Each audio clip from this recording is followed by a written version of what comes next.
Exercise 9A के question number 12 तक complete हो चुके हैं। आज की क्लास में क्वेश्चन नंबर 13 से स्टार्ट करेंगे।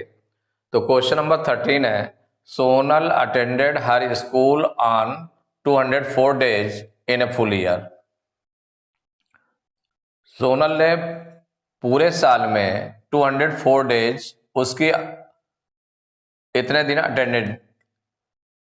अटेंड किए, स्कूल कितने दिन अटेंड किया है, 204 डेज अटेंड किया है। If her attendance is 85%, find the number of days on which the school was opened।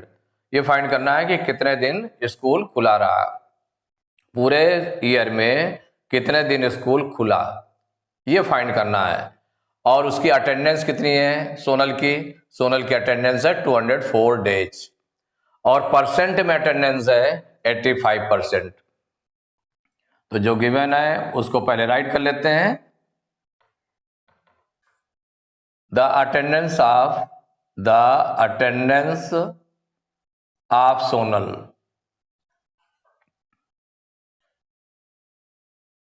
Equal है 204 days.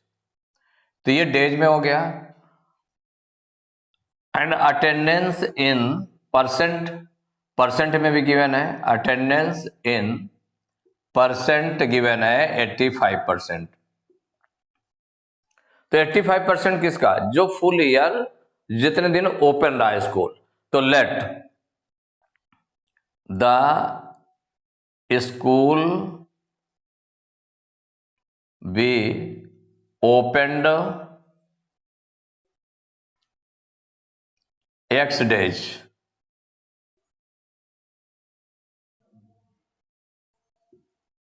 Let the school be opened x days, माने एक्स डेज स्कूल ओपन हुआ।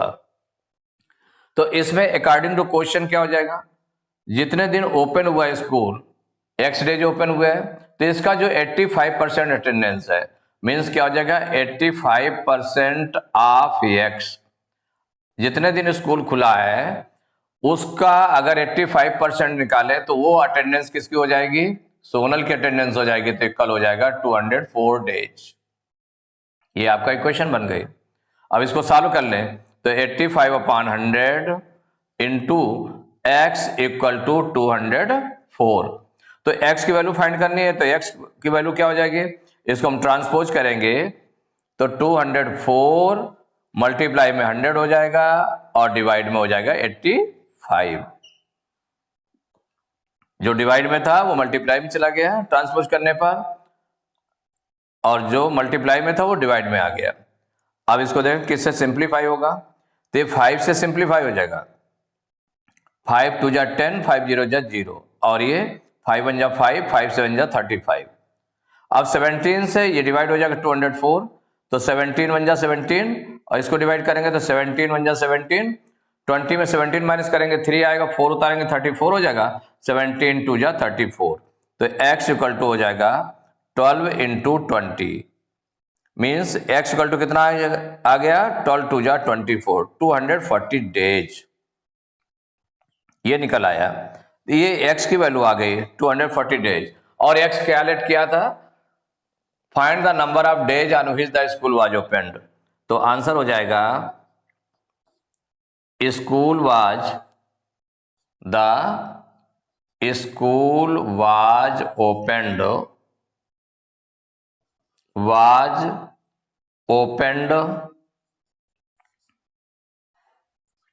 240 days. 240 days. It is the answer.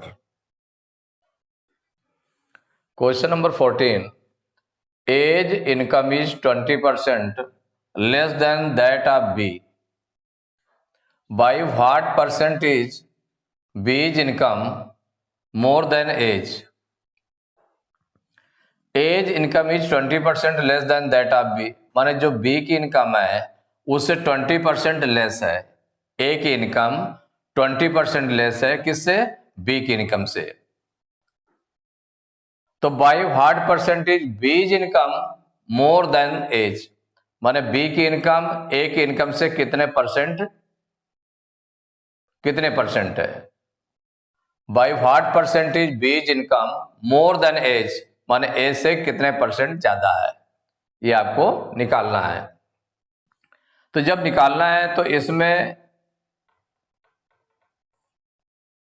As income is 20% less than that of B, तो B की income को आपको late करना पड़ेगा। तो देखिए जो परसेंट में रहता है, अगर लेट कर लें बीज इनकम बी 100, एक्स भी लेट कर सकते हैं और 100 भी लेट कर सकते हैं, एक्स भी लेट कर सकते हैं और 100 भी लेट कर सकते हैं। तो अगर सपोज करिए 100 लेट कर लेंगे तो कैलकुलेशन थोड़ा सा इजी हो जाएगा, इसमें कैलकुलेशन इजी हो जाएगा। तो लेट कर लेते हैं भाई A's income is 20% less than that of B, तो आपने इसमें लेट कर लिया, let B's income B, B's income B 100 rupees, क्या लेट कर लिया, 100 रुपीज लेट कर लिया। तो एक इनकम कितना हो जाएगी, 20% लेस, माने इससे 20% लेस हो जाएगी। तो एज इनकम इक्वल हो जाएगी इससे 20% लेस, माने 100 बी की इनकम है, इसमें कितनी लेस होगी, कितनी कम होगी, तो माइनस करेंगे 20%, माने इसका 20% हो जाएगा, तो 20% ऑफ 100 इससे कम हो जाएगी, इक्वल हो जाएगा 100 माइनस 20% को फ्रैक्शन में चेंज करेंगे तो 20/100 हो गया, इंटू 100। देखिए 100 से 100 कैंसिल हो गया तो कितना आ गया 20, तो इक्वल हो जाएगा 100 माइनस 20 इक्वल टू हो जाएगा 80 रुपीज। तो बी की इनकम अगर 100 रुपीज है तो ए की इनकम कितनी निकल आई, 80 रुपीज। अब ये देखें कि कहा गया by what percentage B's income more than A's, माने बी की इनकम ए से कितनी ज्यादा है, कितने परसेंट ज्यादा है, ये निकालना है। तो पहले हम निकाल लें B's income, B's income is more then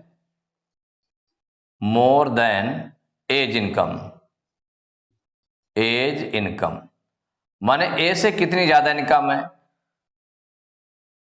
ए की B's income is more than A's income, तो बी की इनकम कितनी यहां पर 100 है और ए की इनकम कितनी निकाला है 80, तो 100 में से 80 माइनस कर दें, कितना निकाला है 20 रुपीज, कितना निकला 20 रुपीज। तो B's income is more than A's income equal to 20 rupees आ गया, 100 में से 80 माइनस कर दिया गया, माने बी की इनकम से ए की इनकम को माइनस कर देंगे तो निकल आएगा 20 रुपीज।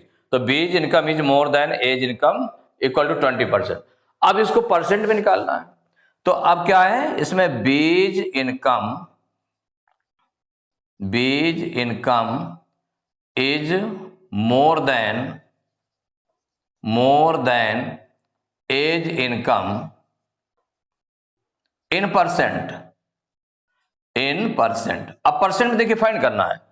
तो जो बी की इनकम है ये जो मोर देन, तो बी की इनकम कितनी मोर थी 20, तो 20 आउट ऑफ कितना हो जाएगा एज इनकम, तो ए की इनकम कितनी थी 80, माने बी की इनकम जितनी ज्यादा है उसको आपने न्यूमरेटर में रखा, ये फ्रैक्शन बनेगा तो न्यूमरेटर में रखा, और देन एज इनकम किससे कंपेयर किया जा रहा है ए की इनकम से, तो ए की इनकम कितनी 80 है, तो 20/80 परसेंट में फाइंड करना है, इसलिए 100 से मल्टीप्लाई, इतने परसेंट आ जाएगा। अब इसको सॉल्व करेंगे तो ये हो जाएगा, देखिए 20/80, तो 20 1 जा 20, 24 जा 80, 4 से डिवाइड कर लें तो 4 1 जा 4, ये हो गया 25, इक्वल आ गया 25%। क्या निकला, B's income is more than A's income in percent equal to हो गया 25%, इट इज द आंसर हो गया। इसको देखिए और भी मेथड से हम कर सकते हैं, जैसे 100 रुपीज लेट किया तो हम x रुपीज भी लेट कर सकते हैं, ऐसे भी इसको फाइंड कर सकते हैं। तो जैसे देखिए इसको सेकंड मेथड से हम ऐसे भी कर सकते हैं कि अगर सपोज करिए आपने बी की इनकम को x सेलेक्ट कर लिया, नहीं 100 लेट किया, x सेलेक्ट कर लिया, तो let B's income B x rupees, suppose करिए ऐसे लेट कर लिया, एक्स रुपये लेट कर लिया, नहीं 100 लेट किया, 100 से कैलकुलेशन केवल इजी हो जाता है। अब इसमें देख लें तो एक इनकम कितना हो जाएगा, तो देन एज इनकम इक्वल हो जाएगा, कितना है 20% लेस है, माने जो एक्स पहले इनकम थी इससे माइनस करेंगे 20% ऑफ एक्स, इक्वल हो जाएगा एक्स माइनस 20% को फ्रैक्शन में चेंज कर लिया तो 20/100 इंटू एक्स, 20 बन जा 20, 25 जा 100, मीन्स आ गया एक्स माइनस x/5। इसको सॉल्व कर लें, एलसीएम लेकर सॉल्व करें या सीधे डायरेक्ट सॉल्व कर लें। तो जैसे इसमें ये होल नंबर x है आपका, इसमें x/5 माइनस करना है तो 5 से x का मल्टीप्लाई करें, 5 इंटू एक्स क्या हो जाएगा 5x, 5x में से x माइनस हो जाएगा तो 4x/5, इतने रुपीज हो गया। ये एक इनकम हो गई। तो बी की इनकम कितनी ज्यादा है एक इनकम से, तो बीज इनकम देखिए, अब यहां पर B's income is more than A's income, is more than A's income. मैं इसको सॉल्व कर लें तो इक्वल क्या हो जाएगा, तो बी की इनकम से ए की इनकम को माइनस कर दें तो x माइनस 4x/5, बिल्कुल सेम उसी तरह से हम इसको भी सॉल्व कर लें। तो देखिए 5 इंटू एक्स, 5 का x में मल्टीप्लाई किया तो 5x, 5x में 4x माइनस करेंगे तो x/5 रुपीज, इतनी ज्यादा हो गई। अब इसको परसेंट में अगर फाइंड कर लें इस इनकम को, तो B's income is more than A's income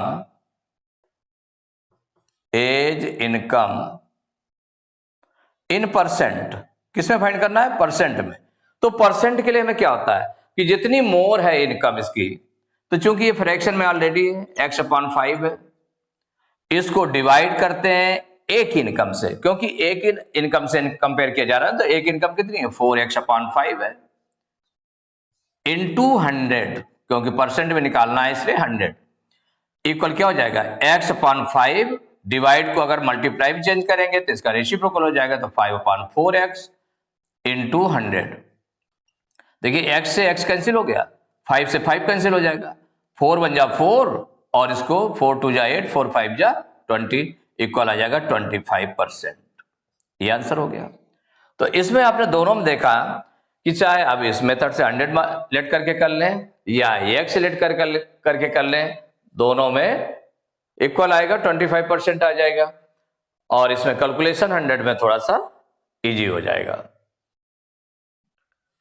तो question number 15, the price of petrol goes up by 10%, by how much percent must A motorist reduce the consumption of petrol so that the expenditure on it remains unchanged।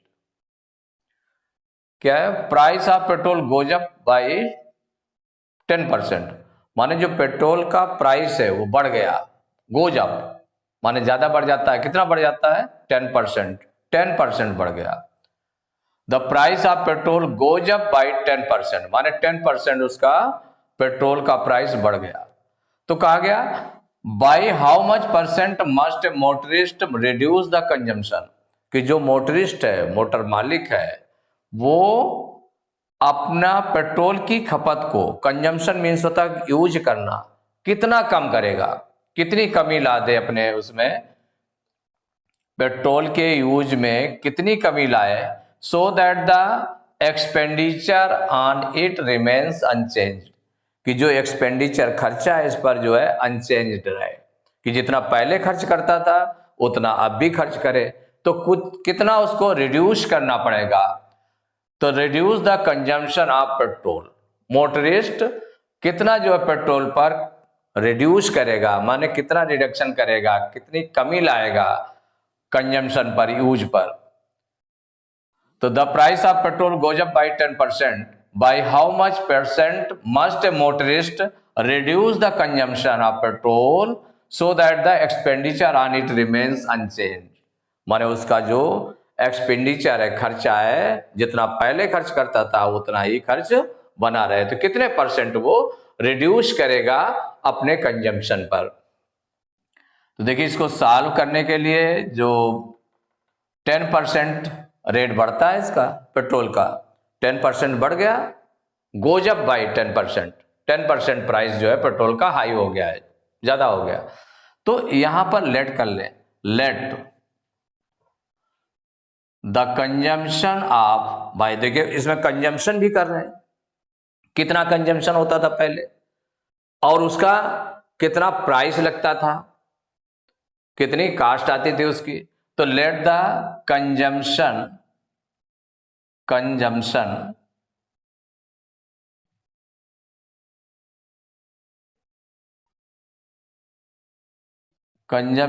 Of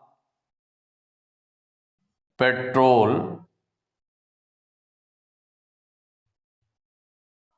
इसको हम बोल रहे हैं कि originally माने जो starting में था, माने पहले कितना जो कंजम्पशन होता था। तो let the consumption of petrol originally भी कह सकते हैं हम कि कितना वो खपत कर रहे हैं, कितनी जो है यूज कर रहे हैं, ओरिजिनली भी 1 यूनिट।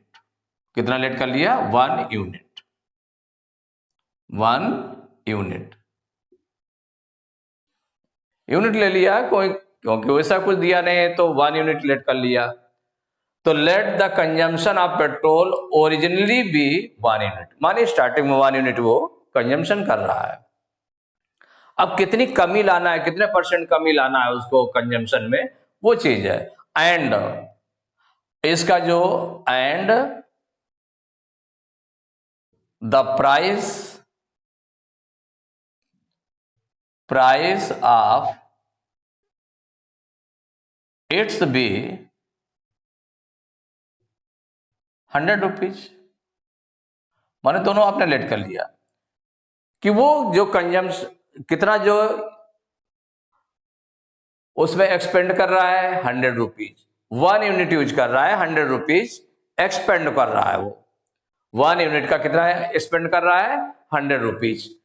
तो let the consumption of petrol originally be 1 unit and the price of its be 100 rupees. Its be means 1 unit का जो पेट्रोल है, 1 यूनिट पेट्रोल है, उसका जो प्राइस है वो 100 रुपीज, ये लेट कर लिया गया। तो न्यू कास्ट, तो न्यू प्राइस ऑफ पेट्रोल, भाई हम न्यू प्राइस ऑफ पेट्रोल देख लें कितना हो गया। तो new price of 1 unit petrol, माने जो 1 यूनिट पेट्रोल है उसका न्यू प्राइस कितना हो गया, 1 यूनिट लेट किया ना आपने, तो 1 यूनिट का प्राइस कितना हो गया। तो new price of 1 unit petrol equal to कितना हाई हुआ है इसका, कितना गोज अप, कितना रेज हुआ है इसका, 10% रेज हुआ है। तो पहले था 100 रुपीज, फिर 10% और इंक्रीज हुआ तो 10% ऑफ 100 इक्वल हो जाएगा 100 प्लस 10% को फ्रैक्शन में चेंज करेंगे तो 10/100 इंटू 100। देखिए 100 कैंसिल हो गया, तो कितना आ गया, 100 प्लस 10 इक्वल टू 110 रुपीज, इतना हो गया। तो new price of 1 litre 1 unit petrol, litre नहीं कहेंगे यूनिट कह दें, तो यूनिट में कुछ भी हो सकता है उसका, 1 यूनिट, तो 1 unit petrol equal to 110 rupees. पहले इसका 1 यूनिट का कितना था प्राइस था, वो 100 रुपीज था, अब कितना हो गया, 110 रुपीज हो गया। तो कितना कंजम्प्ट करेगा, तो मीन्स ये हो गया कि 100 रुपीज बाई 110 रुपीज में 1 लीटर 1 यूनिट जो पेट्रोल कंजम्प्ट करता है। तो सिंस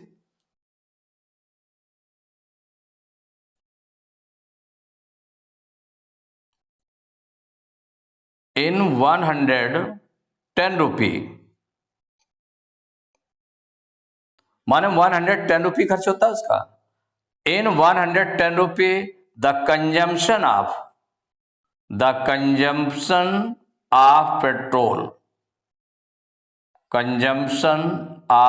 पेट्रोल इक्वल हो गया 1 यूनिट, ठीक है, 1 यूनिट। माने जो न्यू प्राइस आया आपका, तो न्यू प्राइस कितना आया, 100 रुपी आ गया। तो इन 100 रुपी, जब एक्सपेंडिचर इतना है 100 rupee, the consumption of petrol equal to 1 unit.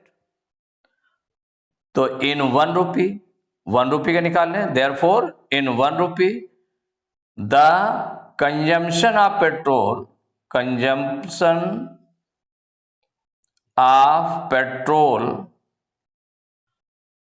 Equal कितना हो जाएगा, ये आपका कम होगा, कम यूनिट लगेगा इसमें, तो डिवाइड हो जाएगा, तो 1/110 यूनिट इतना हो जाएगा।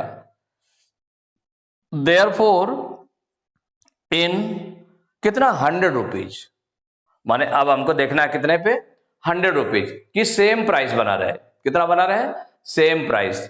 तो प्राइस कितना बना रहे, 100 रुपीज बना रहा है, माने उसका 100 रुपीज ही खर्चा हो। 110 रुपये में 1 यूनिट अब यूज कर रहा है, तो 1 रुपये में कितना यूज करेगा, इतना यूज करेगा। तो चूंकि सेम उसका रहना चाहिए, उतना ही एक्सपेंडिचर रहना चाहिए जितना पहले था, तो पहले कितना लेट किया गया है 100 रुपीज। तो in 100 rupee the consumption of petrol equal, भाई क्या हो जाएगा, इसका मल्टीप्लाई हो जाएगा, तो 1/110 इंटू 100। अब देखिए 0 से 0 कैंसिल हो गया, कितना आ गया, 10 1 जा 10/11, इतने यूनिट हो गया। इतना कंजप्ट कर रहा है, कितना 10/11 यूनिट, इतना जो है कंजम्पशन उसका रह गया। भाई पहले 1 यूनिट कंजम्प्ट करता था, माने इतना यूज करता था, अब कितना हो गया 10/11 यूनिट कंज्यूम करेगा, तब वो 100 रुपीज का पड़ेगा। तो इसका मतलब रिडक्शन कितना हो गया, तो रिडक्शन ऑफ पेट्रोल, तो रिडक्शन कितना डिडक्ट करेगा, पेट्रोल को कम करेगा, खर्च करेगा, तो रिडक्शन ऑफ पेट्रोल इक्वल, पहले यूज करता था 1 यूनिट, तो 1 यूनिट में से 10/11 को माइनस कर दिया गया, तो कितना आ जाएगा, ये आ जाएगा 11 1 जा 11, 11 में 10 माइनस करेंगे तो 1/11, इतने यूनिट आ गया। माने कितना रिडक्शन किया पेट्रोल का, तो रिडक्शन ऑफ पेट्रोल हो गया 1/11 यूनिट, माने इतना कम खर्च करेगा। तो अब उससे क्या पूछा गया, by how much percent must A motorist reduce the consumption, कितने परसेंट रिड्यूस करेगा, तो percent, reduction of petrol in percent, reduction of petrol in percent, भाई परसेंट में आपको फाइंड करना है, तो कितना वो कम कर रहा है खर्च, 1/11, इतनी कमी लाया हो, तो 1/11 किससे डिवाइड करेंगे, इसको डिवाइड करेंगे जो स्टार्टिंग में था, माने स्टार्टिंग में कितनी यूनिट थी 1 यूनिट, तो 1 यूनिट से डिवाइड करेंगे, इनटू 100 मल्टीप्लाई कर देंगे 100 से, माने reduction of petrol in percent, तो reduction of petrol in percent आपको फाइंड करना है, तो रिडक्शन ऑफ पेट्रोल कितना है 1/11 यूनिट। ये किसका 1/11 है, जो इसका मूल था, ओरिजिनल में था, ओरिजिनल में कितना है 1, इसलिए डिवाइड 1 करेंगे, माने इसके बिहाफ पर इतना है इसका, और चूंकि परसेंट में फाइंड करना है इसलिए मल्टीप्लाई 100। अब इसको आगे सॉल्व कर लेते हैं, इक्वल क्या हो जाएगा 1/11, चाहे अब मल्टीप्लाई में करें या 1 से हम किसी नंबर को डिवाइड करते हैं तो उतना ही नंबर रहता है, डायरेक्ट आप यूज कर सकते हैं 1/100, यहां पर 1/11 है, कितना है 1/11, डायरेक्ट यूज कर सकते हैं, क्योंकि किसी भी 1 से किसी भी नंबर को हम डिवाइड करते हैं, डिवाइजर आपका 1 है, 1 से किसी भी नंबर को डिवाइड करते हैं तो वो उतना ही नंबर आता है, तो 1/11 हो गया इंटू 100, तो 100 में 1 का मल्टीप्लाई किया, 100/11, 11 से अब डिवाइड करेंगे, तो 11 9 जा 99, इसको होल नंबर में उसे इसको मिक्स फ्रैक्शन में चेंज कर लेते हैं, तो 11 9 जा 99, 9 आ गया, 100 में 9 माइनस करेंगे तो 1 आएगा, 100 में 99 माइनस करेंगे तो कितना आ जाएगा 1 आ जाएगा, तो 1 क्या 1 रिमाइंडर बन गया, तो 1 बन जाएगा इसमें न्यूमरेटर, अपान में डिनोमिनेटर, तो 9 whole 1/11%, it is the answer. इसको एक बार दोबारा भी समझ लेंगे फिर। The price of petrol goes up by 10%, by how much percent must motorist reduce the consumption of petrol so that the expenditure on its remains unchange. माने 10% उसमें बढ़ोतरी हुई पेट्रोल में, तो वो अपने जो यूज है, जो कंज्यूम कर रहा है पेट्रोल को, कितना कम कर दे कि वो जो उसका एक्सपेंडिचर है पूरा वही बना रहे, उतना ही खर्च बना रहे जितना पहले खर्च था। तो let the consumption of petrol originally be 1 unit let कर ली गई, and the price of its be 100 rupees, कि माने इसका प्राइस 100 रुपीज, माने वो 100 रुपीज पहले खर्च करता था और 1 यूनिट पेट्रोल यूज करता था। तो new price of 1 unit petrol equal to, भाई ये तो ये 1 यूनिट पेट्रोल का 100 रुपीज कौन सा हो गया, ये ओल्ड प्राइस हो गया, और अब जो new price of 1 unit petrol है इक्वल टू क्या हो गया, 100 प्लस 10% ऑफ 100, माने 10% बढ़ गया, 100 पहले था, बढ़ा है तो इसका तरह मोर हुआ, प्लस 10% ऑफ 100, 10% ऑफ 100 कितना हो गया 10, तो 100 और 10 को प्लस कर दिएगा 110 रुपीज हो गया, कितना आ गया 110 रुपीज। तो देखिए 110 रुपीज 1 यूनिट मिलता है, न्यू प्राइस के हिसाब से 110 रुपीज में 1 यूनिट पेट्रोल मिलता है। तो since in 110 rupees the consumption of petrol, माने पेट्रोल कितना मिल रहा है, कितना कंजम्प हो रहा है, कितना यूज हो रहा है 1 यूनिट, तो therefore in 1 rupee the consumption of petrol equal to 1/110 unit. लेकिन अब आपको 110 रुपी का नहीं लेना है, 100 रुपए का, जितना पहले यूज करते थे। तो in 100 rupee the consumption of petrol equal to 1/110 into 100, 0 से 0 कैंसिल हुआ, 10 1 जा 10/11 यूनिट, इतना कंजम्प्ट होगा, इतना यूज करेगा वो। जब इतना यूज करेगा तो कितनी कमी हुई पहले से, तो reduction of petrol equal to, पहले 1 यूनिट खर्च करता था, अब 10/11 यूनिट खर्च करता है, तो माइनस कर देंगे तो आ गया 1/11 यूनिट।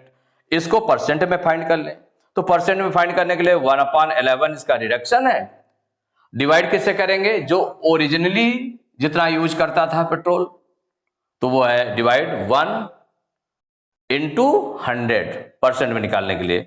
तो 1 से 1/11 को डिवाइड करेंगे तो 1/11 इंटू 100 इक्वल आ गया 100 बन जा 100/11, तो इक्वल 9 होल 1/11%। तो एक्सरसाइज 9A के क्वेश्चन नंबर 15 तक कंप्लीट हो चुके हैं। नेक्स्ट क्लास में क्वेश्चन नंबर 16 से स्टार्ट करेंगे।